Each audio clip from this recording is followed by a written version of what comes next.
যাদের পাইলস হয়েছে, পাইলস রোগটা খুবই খারাপ, যাদের পাইলস রোগটা হয়েছে তারা পাইলস রোগটা আপনারা সহজে দূর করতে পারবেন। অল্প কয়েকটা দিন সঠিক নিয়মে খেলে আপনার পাইলসটা সহজে দূর হবে। একদম ফ্রিতে আপনারা এই টাকা পয়সা ছাড়াই আপনারা পাইলস রোগটা দূর করতে পারবেন। চিকিৎসাটা শিখে রাখেন, ইনশাআল্লাহ আপনাদের অনেক উপকার হবে। এই গাছটার নাম হলো শিয়ালমতি গাছ। এটা মানে গাজীপুর অঞ্চলে শিয়ালমতি গাছ বলে, অন্য অঞ্চলে কী বলে বলতে পারতেছি না। যদি অন্য অঞ্চলে কী বলে আপনারা কমেন্ট বক্সে আমার সাথে শেয়ার করতে পারেন। এই গাছটা ভালোভাবে চিনে রাখেন, ঠিক আছে? এই গাছটা চিনে রাখেন, এই গাছটা সংগ্রহ করবেন।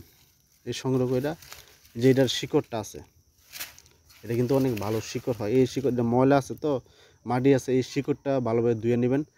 3টা বা 4টা গাছের শিকড় নেবেন, নিয়ে ধুইয়া শিকড়ের সাথে পরিমাণ মতো পাতা নেবেন, ডালিমের পাতা। এই গাছের শিকড় আর ডালিমের পাতা একসাথে নিয়ে সেইটার রস করবেন। এটা সকালবেলা খালি পেটে 1.5 থেকে 2 চামচ রস খাবেন, একটানা 5 দিন। 5 দিন খেলে আপনার পাইলসটা সহজে ইনশাআল্লাহ ভালো হয়ে যাবে।